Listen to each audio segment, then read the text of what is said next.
Hello everybody, my name is Dean Galea.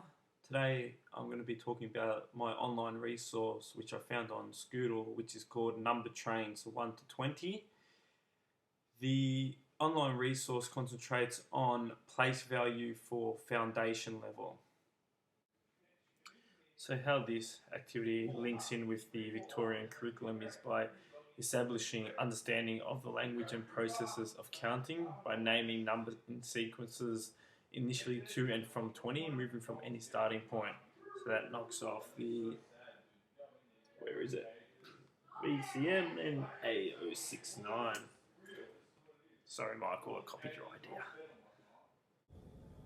So what we intend to get from the number trains 1 to 20 is students sequence numbers up to 20.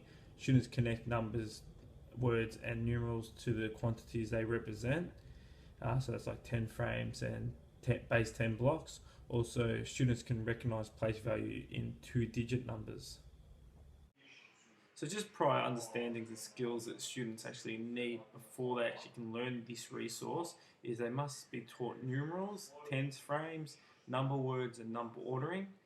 Otherwise it might be a little bit too difficult. Just coming from placement at Wembley Primary School, the prep team actually told me that they teach place value towards the end of the year because students are still getting familiar with the foundations of the numbers. So this worksheet here is actually a really good resource to use prior to number trains, because what the students can actually do, they put their number in here, then they can actually see how to write the word, draw a picture, they can see one more and one less at the bottom, and also how it's displayed on a tens frame. So this is actually a really good worksheet just before they actually learn the number trains. Hi guys, sorry if I scared you, but here's just a demonstration on the resource, so enjoy. Welcome to Number Trains. Use the carriages to build a train. The numbers on the carriages have to be in order. They should go from smaller to bigger. You can add a carriage to either end of a train by bumping the other carriages forwards or backwards. If you see a number that doesn't fit, start a new train on another track. This is actually really good, as what happens is the students can identify where a number should actually be. So if it's a higher number, then it'll go towards the higher end of the carriages, and if it's a lower number, then you can obviously place it in the lower end. You can also move the carriages if you make a mistake.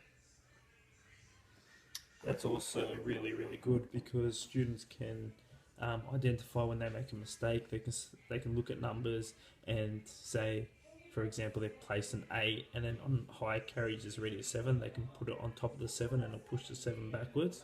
So it actually lets children think for themselves and fix up their problems, which is great. You need to make a train with 4 number carriages. When the train is complete, you can start a new one. So according to Booker, the use of different patterns can allow students to recognise the difference between objects, names and symbols. So that's another good thing about this one. So here we've got the dice here. We've got the number, just number 2, we've got the name, and we've also got a tens frame as well. So that'll be really good for the students. So just here I'm going to show you why this is an advantage. So computer generated resources give students prompts, feedback and answers to problems while working on problems, letting the students use more self-exploration.